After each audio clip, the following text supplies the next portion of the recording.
Fue director del Departamento de Producción Multimedia de la Universidad Militar. Fue asesor del Centro de Altos Estudios del DANE, CANDANE, en temas de virtualización y en el Centro de Estudios de la Aeronáutica Civil de Colombia. Con 13 años de experiencia en el diseño e implementación de la metodología Educación a Distancia y 18 años de experiencia en docencia universitaria y de posgrados. Con ustedes, Jorge Jaramillo. La presentación de SCORM, construir paquetes de SCORM, fue una propuesta que se viene trabajando ya desde casi que hace un año del evento anterior. Quienes tuvieron la oportunidad de asistir, desarrollamos pues un tema muy orientado a lo que es construcción de material en línea, de objetos de aprendizaje, de formatos de presentación, principalmente orientado a docentes. De los asistentes, ¿quiénes son docentes? Regálenme una manito. Bueno, el 80-90%. Y quienes tuvieron hace un año la oportunidad de mirar la charla anterior que se hizo, también bastantes. Bueno, espero no repetir algunas herramientas porque yo sé que hay alguna expectativa respecto a qué cosas nuevas han salido. Y un poco también el tema es hablar sobre eso, cómo ha venido evolucionando el tema de construcción de material, a desmitificar un poquito lo que es el concepto de SCORM.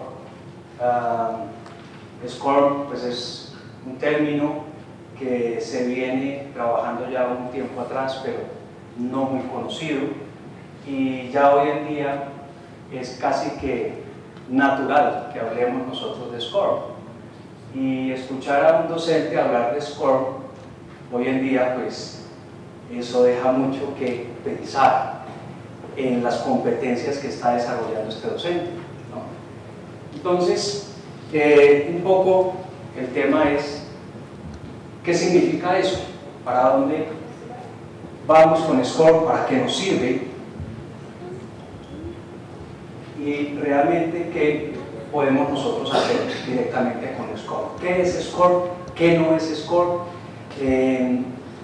Un poco lo que es el proceso de trabajo, la agenda que les propongo en esta oportunidad, se relaciona básicamente con eso, que es primero el concepto de SCORM, que es un objeto virtual de aprendizaje, un poco el proceso evolutivo que ha tenido. Sobre ese concepto de objeto virtual de aprendizaje, qué hay en el momento, qué actividades, qué herramientas, qué utilidades podemos tener nosotros a la mano para trabajar, diseñar objetos SCORM, y sobre todo para nuestros docentes que, de acuerdo a la charla que nos acabó de dar David, describe perfectamente bien el concepto de prosumidores, y pues los docentes también tenemos que ser prosumidores obligatoriamente y generar una serie de competencias digitales en torno a ese mundo digital que cada vez lo tenemos más sencillo. ¿Por qué y para qué los objetos virtuales de aprendizaje? ¿Cuáles son las propiedades de un objeto virtual de aprendizaje? ¿Qué debe tener un objeto virtual? ¿Cómo se diseñan los objetos virtuales? ¿Y qué herramientas de autoría podemos utilizar? Hace unos 5 o 6 años, recordando ahorita en una charla en el descanso, 5 o 6 años, pues no teníamos muchas alternativas para desarrollar contenidos digitales. Hoy casi que no sabemos por dónde escoger, por dónde irnos, de la cantidad de alternativas que hay. Entonces, bueno, empecemos primero por explicar un poco lo que es el concepto de SCORM. Hace un tiempo, una época atrás, los proveedores de servicios de Internet, cuando comenzó todo el proceso del auge de las aulas virtuales y quienes comenzaron a ofertar ese servicio, se comenzó obviamente a generar materiales para que los estudiantes pudiesen utilizar. Esos materiales se cargaban desde algunos servidores y estos servidores pues obviamente le entregaban al estudiante todas las posibilidades de navegación, de consulta, de interacción sobre esos mismos materiales. Desafortunadamente no era posible tener de alguna manera contenidos intercambiables entre estas plataformas. Entonces, de alguna manera, las instituciones tenían que casarse con alguna plataforma y sus desarrollos centralizarlos en esa plataforma. Si el día de mañana querían cambiar de esa plataforma, tenían que readecuar, rediseñar y reestructurar sus materiales de estudio, concebidos bajo el concepto de objeto virtual. Entonces, esa evidencia la teníamos hacía un tiempo y pues surgió entonces la idea de desarrollar un elemento, un concepto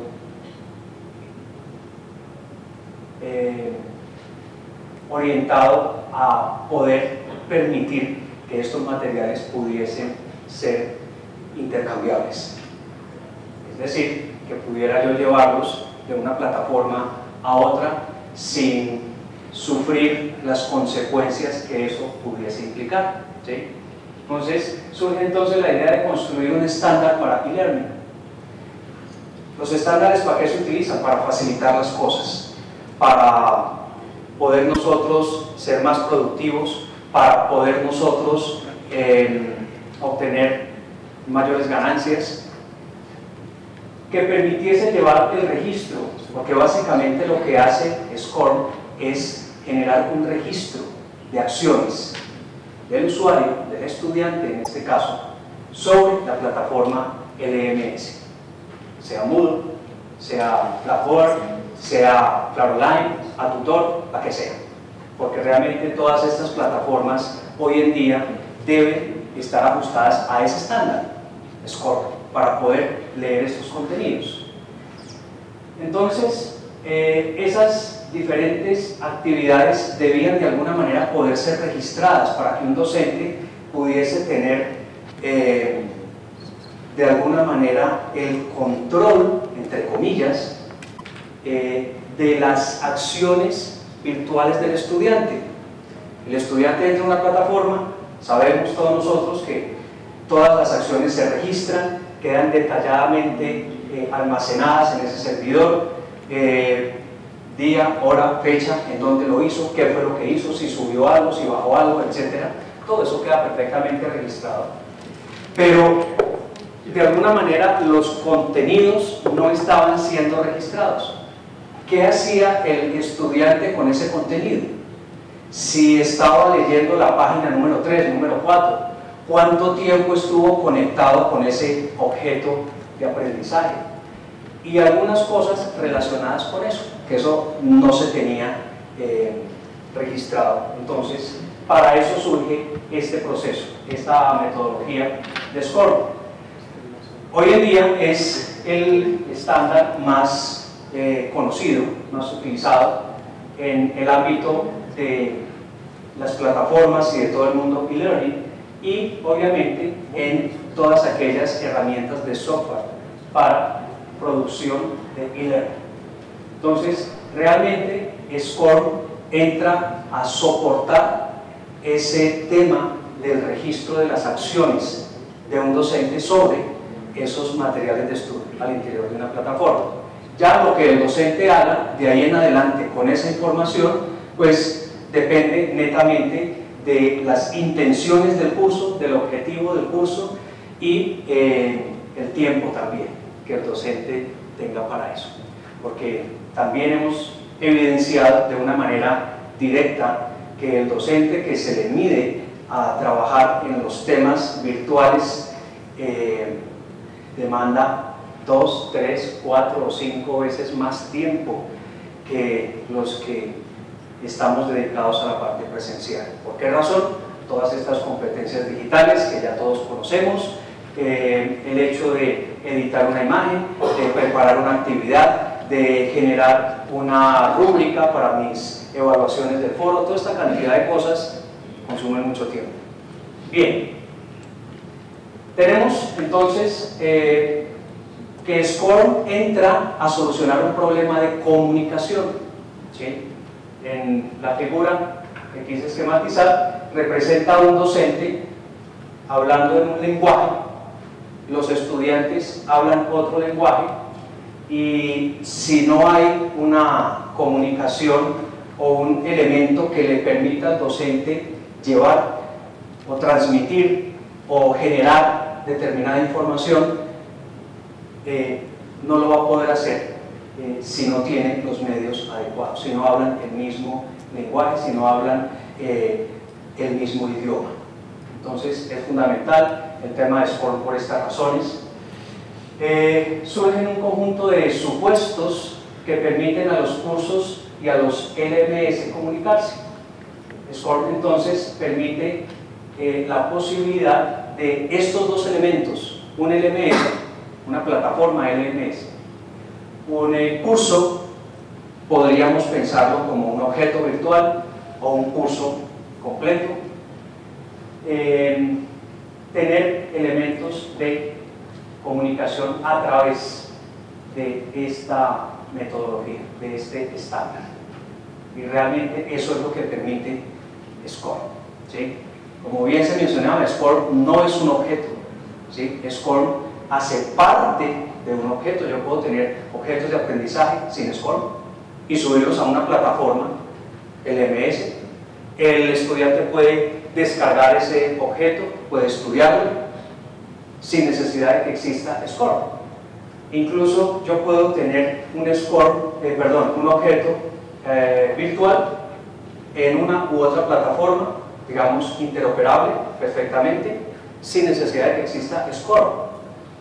¿Para qué entonces es eso? Para poder registrar acciones de lo que el estudiante haría sobre ese material. Ahí es donde entra la acción real del SCORM. Al comprar nosotros un DVD en el mercado, en ningún momento nos hemos puesto a pensar si ese DVD es compatible con nuestro reproductor. De hecho, cada vez que salgo a comprar algún disco de música, pues yo no tengo que decir la marca de mi reproductor de música, ni siquiera me acuerdo cuál es, simplemente compro el CD. ¿Y por qué entonces funciona? Bueno, pues porque todas las marcas que desarrollan los componentes reproductores de ese CD se ajustan a un estándar, ¿sí?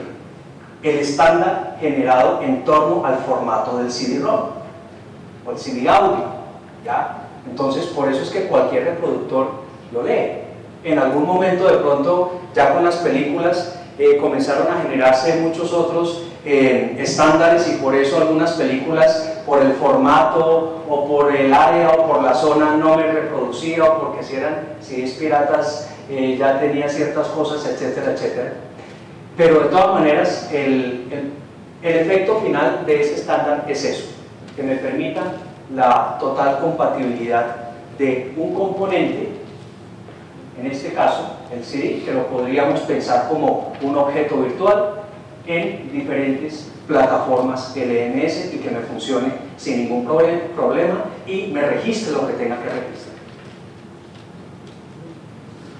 Entonces, sus siglas significan, ya se ha hablado de esto, simplemente voy a mencionarla muy rápidamente: la S de compatible, shareable, la C de contenido, la O de objeto, la R de referencia y la M de modelo.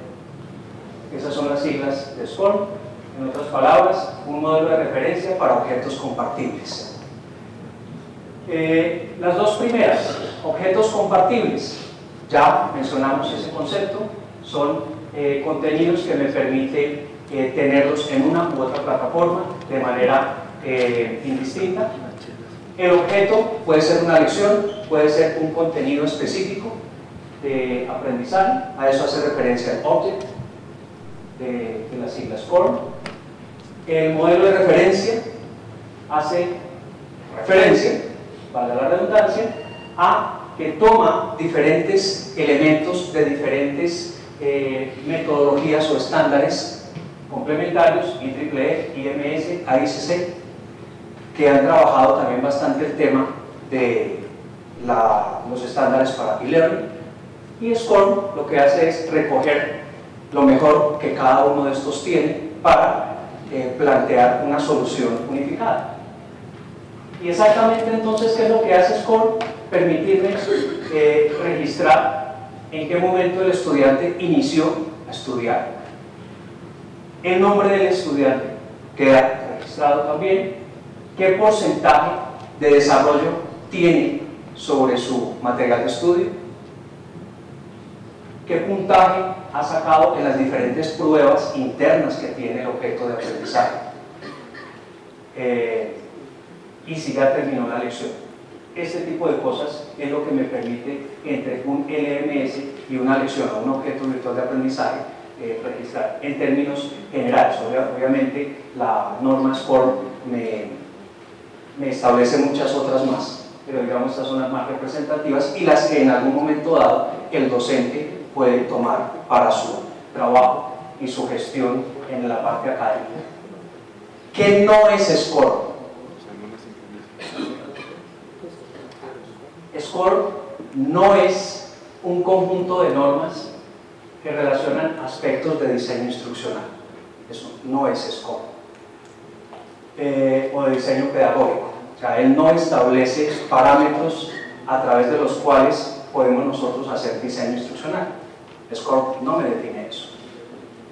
SCORM no es un lenguaje que tengamos que aprender para desarrollar un objeto virtual. No es HTML, no es C++, no es Java, no es nada de eso. No es una metodología de programación. SCORM no es un paquete de software para producir objetos. Eso no es SCORM. SCORM es una norma, como lo vimos, una norma para poder incluir como parte de un objeto virtual algunos componentes que lo hacen más compatible. No quiere decir eso que si yo tengo un objeto virtual desarrollado y si no tiene SCORM, pues mi objeto no es de calidad. ¿En qué medida se mide la calidad de un objeto virtual? En la calidad pedagógica que tenga ese material, ¿sí? Más allá del aspecto gráfico, más allá de todos los intríngulis técnicos que pueda tener el objeto virtual, se mide la calidad de ese objeto. Que se ajuste a un estándar internacional, pues mucho mejor, que es SCORM. Pero no quiere decir que si un objeto no lo tiene, pues no es bueno el objeto. ¿De acuerdo? Bien, ahora, ¿qué es un objeto virtual de aprendizaje? Son componentes que describen información específica sobre un medio particular. Digamos, antes de entrar al tema de lo que es un objeto virtual como tal, tendríamos que definir un poco lo que es el concepto de los objetos informativos, que también allí podemos hablar muchas cosas y de pronto entrar en la situación de si yo tengo un video, ese video como tal es un objeto virtual. Si yo tengo un audio, bueno, ya tengo un objeto virtual. O si tengo una fotografía, ya esa fotografía por sí misma es un objeto virtual. No necesariamente. Lo que compone el objeto virtual son objetos informativos. Lo que tengo yo en un momento dado, con un audio, con una animación, con un video, son objetos informativos que en conjunto me construyen un objeto virtual de aprendizaje. Es muy importante que los medios utilizados en educación se ajusten a unos objetivos, parámetros de calidad. También en las diferentes charlas se han mencionado aspectos relacionados con la calidad. La primera charla que tuvimos el día de ayer con la ex ministra de Educación mencionaba ese tema de calidad de una manera muy clara, ¿sí? Entonces es supremamente importante que todos estos objetivos, todos los componentes o los medios utilizados estén siempre acorde a ese objetivo que pretendo con mi objeto virtual de aprendizaje.